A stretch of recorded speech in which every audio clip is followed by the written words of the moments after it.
Much has been said tungkol po sa meltdown ni Vice President Sara Duterte. Marami na tayong nabasa, marami na tayong napanood, marami na tayong narinig na mga reaction mula sa mga ordinaryong tao, sa ating mga kongresista, kahit na sa ating mga senador.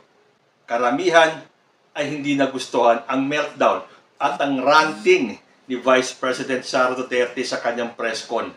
Sabi pa nga ng iba, matapos daw ng press con na yon, kung saan sinabi niyang huhukayin niya, siya mismo ang huhukay sa bangkay ni former President Ferdinand Marcos Sr. at isasaboy niya daw ang kanyang mga labi sa West Philippine Sea at ang kanyang imagination na gusto niyang pugutan ng ulo si President Bongbong Marcos at nung kanyang fee si President Bongbong Marcos. Marami po ang na-turn off sa ating Vice Presidente. Tapos yun nga daw, pagkatapos ng kanyang meltdown sa press conference, makikita natin ang mga pictures niya na nandoon sa ihawan at namimili ng mga street food para ipakita na unbothered siya at nakuha pa niyang gumawa ng TikTok. Just to prove daw at ipakita sa taong bayan na hindi siya apektado. Pero sino sa tingin ninyo ang hindi maaapektuhan sa padami ng padaming mga anomalya na nakikita at nabubungkal ng Quadcom nung kapanahunan ni Vice President bilang DepEd Secretary? Kahit na anong tatag ng dibdib mo, kung ganun napakadami ng mga issue na ayaw mo namang harapin, na nagtatago ka, na dinadaan mo sa press con para lang umiwas na sagutin ang taong bayan, wala pong normal na tao ang hindi maaapektuhan. Pero yan ang gustong ipakita ni Sara Duterte, na kunyari siya ay unbothered, na baliwala sa kanya, na hindi siya apektado. Pero kung makikita nyo ang kanyang actuations, ang kanyang aura, kitang-kita po natin na matapos ng meltdown na yan, ay baka magkaroon pa ng nervous breakdown si Sara Duterte. Well, kanya-kanya po ng opinion yan. Pero karamihan po sa taong bayan, nakikita na itong ginagawa ni Vice President Sara Duterte na kunyari ay matapang siya, na pinapakita niya sa buong Pilipinas na hindi siya kayang itumba ng kahit na sino. Konti na lang po ang naniniwala dyan. Dahil the mere fact na ayaw niyang sagutin kung saan niya dinala at ginastos yung pera ng bayan, hindi po titigil ang taong bayan. So ano naman kaya ang reaksyon ng isa sa paborito kong abogado at vlogger na si Attorney Rene Bueno? Puntahan niyo po yung kanyang YouTube channel. Subscribe niyo po at marami po kayong matututunan kay Attorney Rene Bueno. Panoorin po natin siya para malaman naman natin kung ano ang kanyang masasabi dito sa meltdown ni Vice President Sara Duterte. Buenos dias, buenos tardes, buenas noches, mga amigos, mga amigas. Magandang araw po sa inyong lahat. Ito pong muli ang inyong lingkod, Attorney Rene Bueno.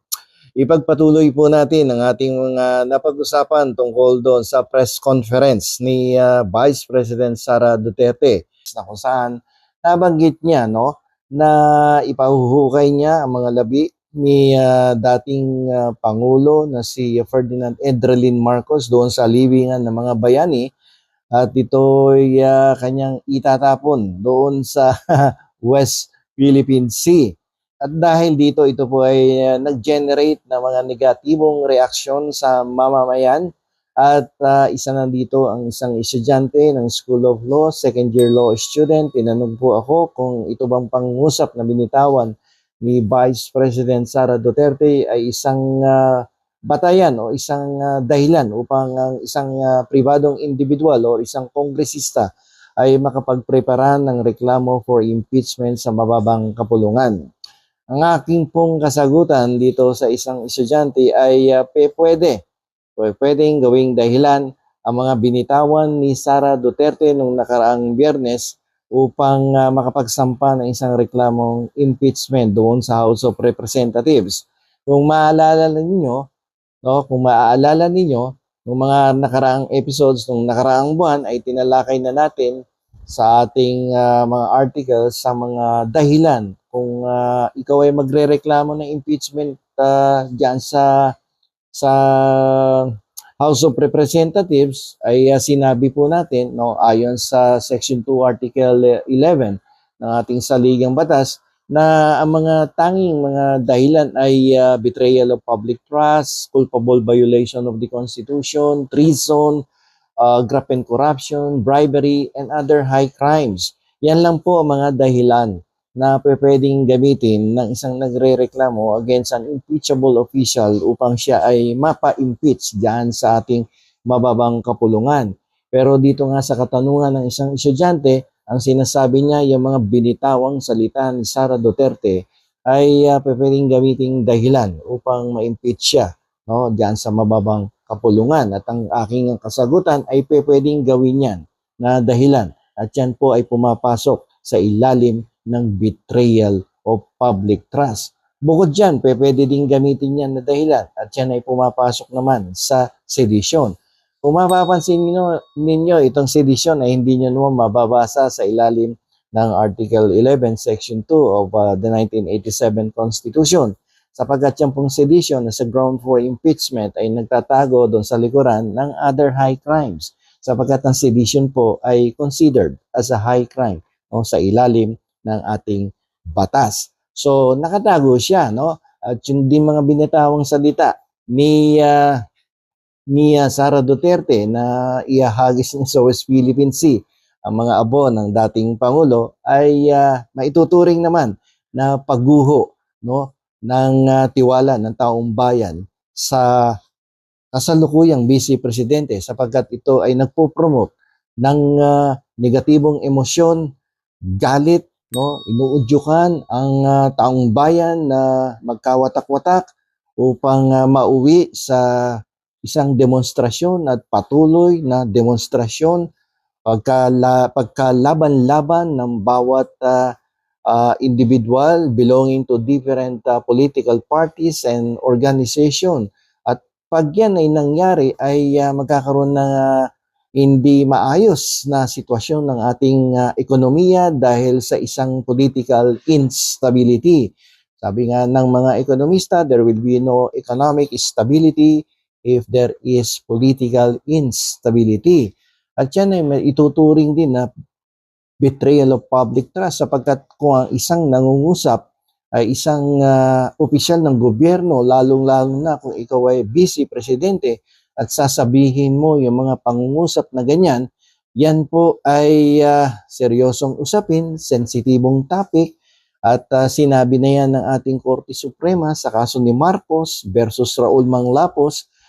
Si Raul Manglapos ay isang dating senador, magaling yan na senador, at naging sekretaryo ng Foreign Affairs yan, Department of Foreign Affairs, na kung saan sinabi ng Korte Suprema sa Marcos versus Manglapos na yung usapin tungkol sa mga labi ng mga dating Pangulo, although hindi diniscuss dito yung impeachment, binigyan lamang ng importansya na ang usapin ay tungkol sa mga labi ng mga dating Pangulo, yan po ay isang sensitibong usapin at kailangan mag-ingat ng mga leader ng ating bansa pag yan ang pinag-uusapan sapagkat ang maling desisyon tungkol sa kung paano i-handle, paano i-manage sa mga labi ng dating Pangulo ay pwedeng mag-produce ng negatibong implikasyon sa ating bansa na mauwi sa pagkakawatak-watak, pagkakasira-sira at disunity among the people dito sa ating bansa.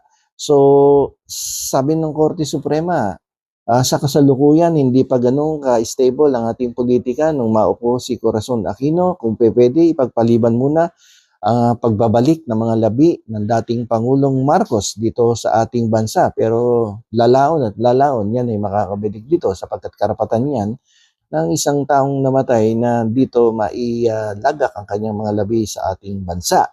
Okay, so much for that. So, sabi nga ng Korte Suprema, sensitibong usapin. Medyo ingat-ingat ang mga leader kapag yan ang pinag-usapan. Pero dito sa kaso ni Sara Duterte nung nakaraang Biyernes, no, walang pakundangan, no, na ipinakita niya ang kanyang walang respeto, no, a total disregard of the existing rules and the 1987 Constitution kung paano niya ginahasa, nilapastangan ang dignidad ng namatay, ang dignidad ng pamilya ng namatay. Hindi lamang yan, ang dignidad ng ating Estado at ang bawat mamamayang Pilipino.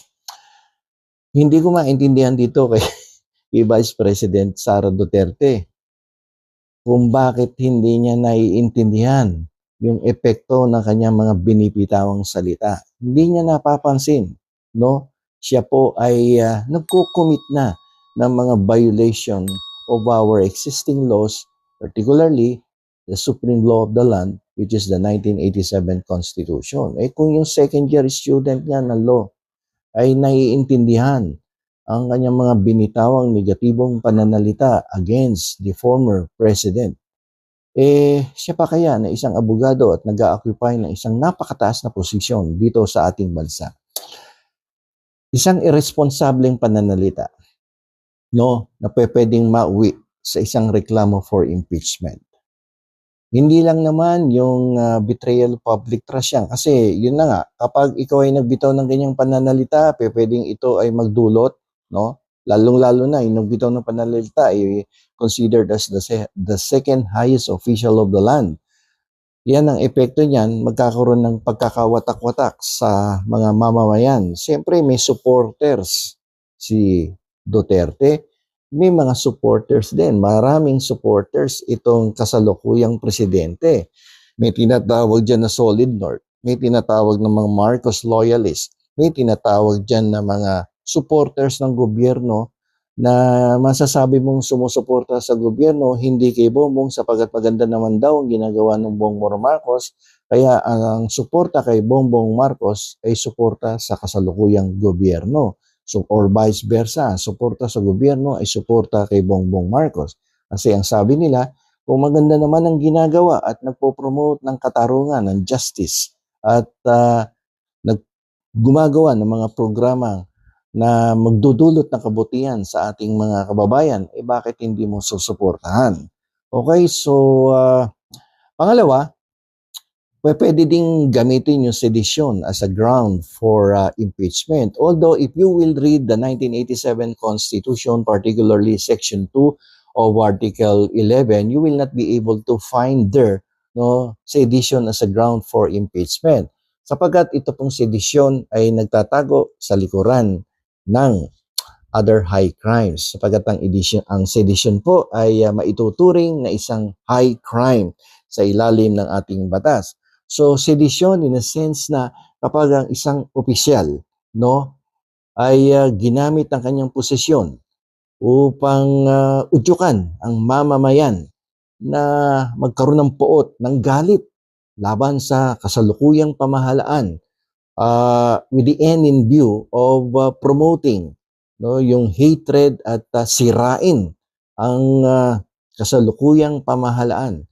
Ito po ay pwedeng lumagpak sa ilalim ng krimen na sedisyon at makukonsider as a high crime, and therefore an impeachment complaint may be prepared and filed in the House of Representatives. Medyo malalim na usapin yung mga pangungusap na binitawan ni Sara Duterte regarding the remains o yung labi ng dating Pangulo na si Ferdinand Edralin Marcos. Kasi parte na ng ating kultura na irespeto ang mga labi, ang mga namatay, lalong-lalo na kung ang namatay ay isang dating sundalo na nakipaglaban sa World War II against the Japanese, at lalong-lalo na kung itong veteranong sundalo na to ay naging Pangulo ng Republika ng Pilipinas, ay dapat lamang bigyan natin ng galang sapagkat kahit papano naglingkod yan sa ating bayan bilang isang sundalo at pinuno ng Republika ng ating bansa. So, yung mga binitawan na yon ay isang paglapastangan sa dignidad ng kasalukuyang presidente ng Pilipinas at paggahasa sa dignidad ng Estado, lalong-lalo na ng mamamayang Pilipino. Nakakapagtaka, parang hindi mo maintindihan tuloy kung abogado pa tong kasalukuyang Vice Presidente sapagkat kung iyong susuriin ng kanyang mga pananalita, walang legal swing pag nangangatwiran kasi ma ma-assess mo ang isang tao pagkausap mo kung estudyante ng law yan or abogado na or under bar. Dahil pag nagbitaw ng salita yan, kahit anong usapan ang inyong topic, kung anong topic ang inyong pinag-uusapan, makikita mo may legal swing palagi yan at palagi may foundation of law yung kanyang mga kasagutan. Pero dito kay Vice President, hindi ko talagang nakikita yun. Ayun nga doon sa dati ko din sinabi doon sa last episode, hindi ko nakikita na parang abogado yung ating kasalukuyang Vice Presidente sapagkat bitaw siya ng bitaw na mga pananalita na hindi niya namamalayan. Siya po ay na nakakapag-violate na ng mga existing laws and some of the provisions of the 1987 Constitution. Bitaw lang ng bitaw ng salita and at the same time yung press conference niya nung nakaraang Biyernes kung inyong bibigyan ng evaluation ay sorry to say this no para sa mga supporters ng mga Duterte, it's a total nonsense. Nonsense yung mga sinabi doon ni Vice President. Why? Because there are so many issues confronting the Vice President. Yung misuse of public funds, yung hindi maayos na paggastos ng confidential funds, and other allegations, mga serious allegations na binabato laban sa kanya. No, as a lawyer, sabi ko nga nung nakaraan, as a lawyer, kung ikaw ay naharap sa mga ganong klaseng aligasyon, no, dapat direkta mong sinasagot yan. Point by point. Sabi nga ni Katon Ying, dos por dos. Hindi dos por dos. Punto por punto. Sasagutin mo ang bawat aligasyon na ibinabato sa iyo ng inyong mga kalaban.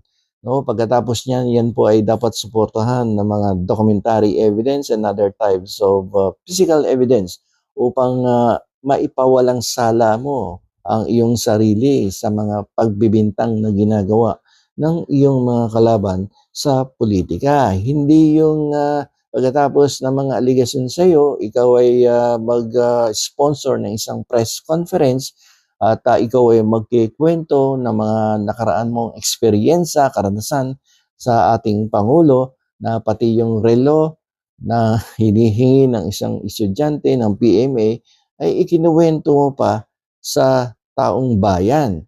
Hindi mo yata naiintindihan na kapag ang isang public official ay nagpatawag ng isang press conference, ang ibig sabihin nito ay meron kang isang mahalagang event na gusto mong ibahagi sa ating mga mamamayan o kaya ay meron kang isang napaka-importanting impormasyon na dapat malaman ng ating mga kababayan o anumang importanteng bagay na dapat ma-share mo sa publiko na may kaugnayan sa pagpapatupad ng iyong tungkulin bilang pangalawang Pangulo ng ating bansa.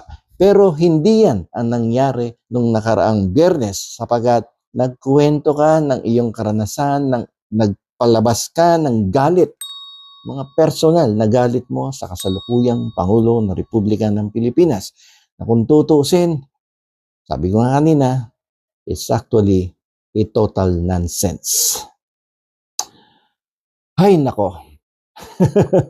So, to the Vice President, dapat tapusin nyo na yan. Sagutin nyo kasi mga aligasyon. Kung meron ka naman mga resibo, meron ka mga invoices, resibo, mga katibayan na ginamit mo ng tama ang salapi na ipinagkatiwala sa iyo ng taong bayan na nagkakahalaga ng daang-daang milyon, ay tapos ang usapan. Siguro you can complete the investigation in one day. Ibato mo sa harapan ng mga nag-aakusa sa iyo ang lahat ng ebidensya, mga resibo, mga dokumento na magpapatunay na ikaw ay hindi lumustay ng pera ng taong bayan. Napakadaling mag-justify kung ikaw ay walang ginagawang kasalanan sa ating bansa, lalong-lalo na sa ating mga kababayan. Dapat matapos na yan. And on the part of the President kay Bongbong Marcos, siguro dapat sabihin natin sa ating Pangulo na siya ay medyo mag-ingat-ingat. Bakit? You have a very dangerous Vice President. Hanggang dito na lamang po. Ito pong muli ang inyong lingkod, Attorney Rene Buel. Ayan, ano sa tingin ninyo? Nagkakapareho ba kayo ng pananaw ni Atty. Bueno?